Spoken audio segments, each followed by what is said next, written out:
Across the UK, millions of families would normally be enjoying a half-term break or perhaps planning a trip around this time of year. Things are just very different at the moment, aren't they? Yep. Nina is actually at a holiday park today. She's in Cumbria to find out how the new restrictions are affecting bookings, Nina. And this is something so many of our viewers would have been thinking they might be able to do, but, welcome to 2020. Absolutely right, Dan. Good morning to you and to Louise. This is Castlerigg campsite in Cumbria. Just feast your eyes on this view, would you? Imagine opening your caravan door to that. This is Derwent Water, one of 16 bodies of water in the Lake District. I learned this morning only one of them is officially a lake. And so this is one of the places, like so many across the country, that has benefited from us not being able to go to as many foreign destinations for October half term. So bookings were up significantly, but then came the tier system and then came the cancellations.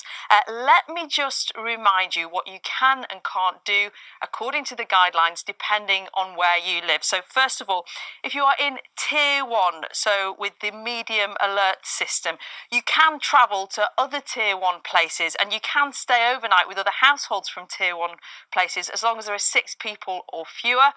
If you're in the higher risk area, so tier 2, travel to other 2-tier places is allowed, but you have to stay with your household or your bubble if you're planning to overnight. But for tier 3, so the very high risk areas, at the moment the Liverpool City region and Lancashire, you're being asked not to travel away from your area or to enter into those areas unless you live there, and not to stay overnight anywhere else unless it's through work. As for the other nations, well, we're waiting to see what happens with Wales. At the moment, they're asking that people from tier 2 and 3 places in England don't visit Wales. Northern Ireland, of course, has entered its circuit breaker, so no holidays there for now. And in Scotland, we're waiting to find out what their tier system will be.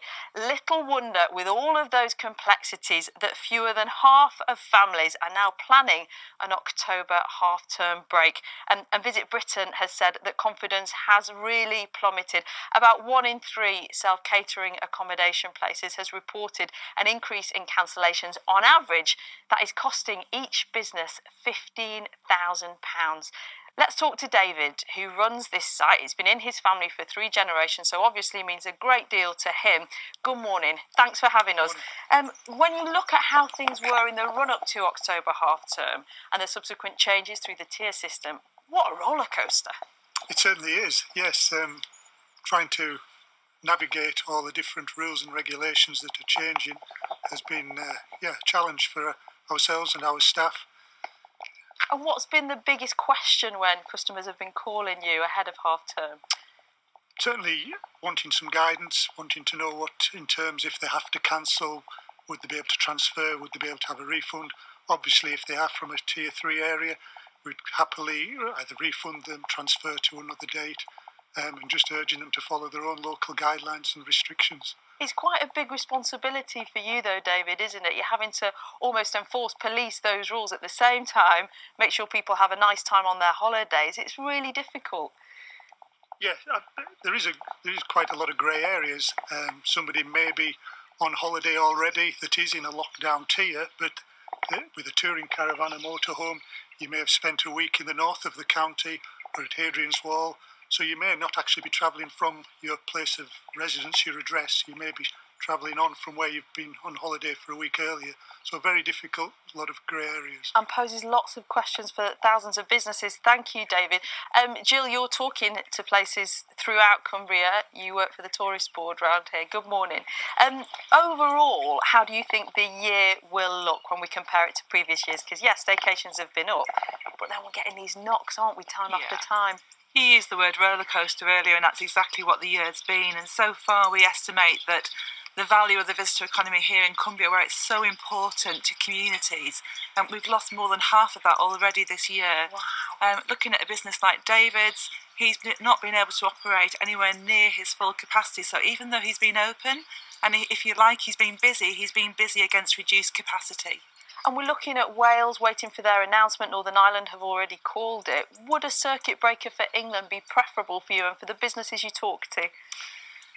We're a hospitality sector, and our job is to welcome people, and people like David have worked incredibly hard to provide COVID-safe and wonderful experiences in glorious open spaces. So what we want to do is be able to continue to do that.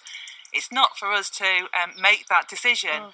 If that decision were to come, we would be obviously adhering to that. But what we would also need to do is make sure that the amount of government support for businesses like David is there, because at the minute, that's not what the support is for. Okay, and also they want more guidance, don't they, on what they should be saying to customers.